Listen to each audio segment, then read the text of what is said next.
د لومړي ځل لپاره د مفتشینو او تخنیکي او مسلکي کارکونکو د ظرفیت لوړونې برنامه د آیاتا سازمان لخوا د ملکی هوایي چلند په انسټیټیوټ کې پیل شوه. د 14 څانګو د مفتشینو تخنیکي او مسلکي کارکونکو لپاره د ظرفیتونو لوړولو برنامه د هیواد د ملکی هوایي چلند په تاریخ کې یو له غوره مهمو او روزنیزو برنامو څخه ده چې د ملکی هوایي چلند ادارې 55 کارکونکو لپاره به یو کال وخت ونیسي. دا برنامه په 3 مرحلو کې پیل شوې چې ابتدایي ځانګړي تخصصي او عملی برخې پکې شامل دي. دا برنامه د هوایي چلند عملیاتي معاینیت د هڅو په پایله کې دغه معاینیت تر نظارت لاندې د ملکی هوایي چلند د نړیوال سازمان آیاتا په همکاري او د USAID په مالی لګښت پیل شوه. یا د برنامه د دوشنبه په ورځ د ملکی هوایي چلند ادارې عملیاتي معین امانزیب انصاری پښتون کې چې د دې ادارې د تخنیکی برخې رئیسانو بهرنۍ روزونکو په دغه روزنیزه برنامه کې معرفي شو کارکونکو هم برخه لرله پرانستل شو. د ملکی هوایي چلند ادارې عملیاتي معین امانزیب انصاری د ظرفیت لوړونې د برنامې په شروع کېدو خوښي وښوده او د هیواد د هوایي چلند په تاریخ کې یو بېسارې او مهمه لاسته راوړنه وبلله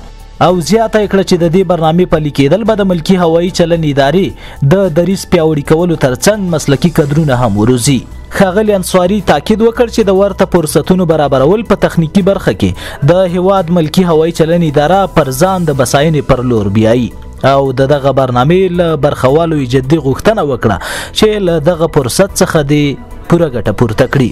از شما تقاضای من این هستند که یعنی ما از اونا کمک خواستیم شما کوشش کنید که با طریقه احسن یاد بگیرین، دلسوزانه یاد بگیرین و این فکر کنید که در آینده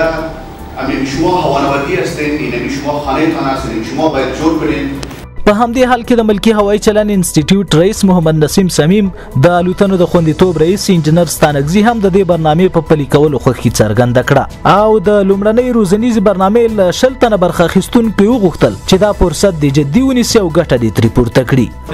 تشکری میکنم از کمپانی تتراتک و از دوستای آیتای ما که با ما همکاری میکنن با پارسان در این شرایط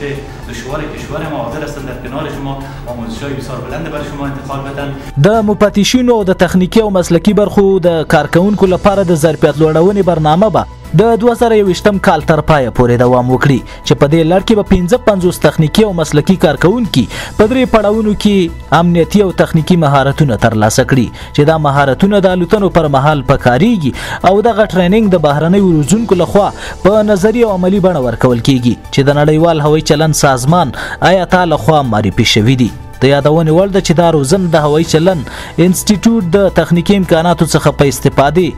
د ټاور سیمیلیټور دستګاه په مرسته اجرا کیږي چې یوه برخه د هیواد په داخل او بله په بهر کې ده.